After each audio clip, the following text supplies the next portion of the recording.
sabi kasi ni Regine a while ago that her upcoming soap is going to be parang light rom-com with a... kasi yun lang naman ang ginagawa ko lagi. Yeah. Ayoko naman mag-drama-drama. Gusto ko ako makita ang drama-drama.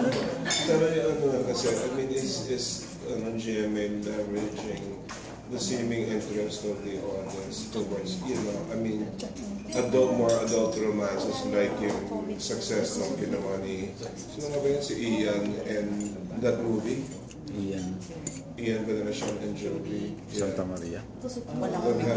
And then the love affair also. I mean, I know it's from your competitor, but, there seems to be a very good audience for, I mean, romances that are not starring post-adolescent kids. Parang mas believable. Even because of you. Yeah. Doing very good. It seems like it's becoming a trend because it becomes more flashy. Hindi, tsaka parang mas ang cute kasi na pag yung matanda yung nagpapa-cute.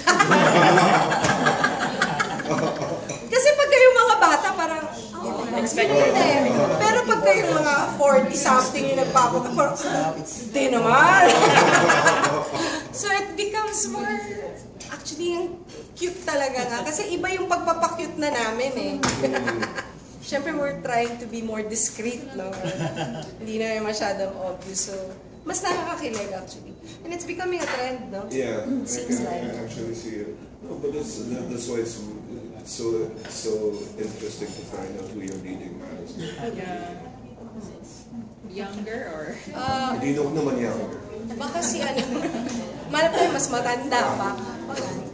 Si Eddie Garcia. Si Eddie Garcia. Show eh. Sayang.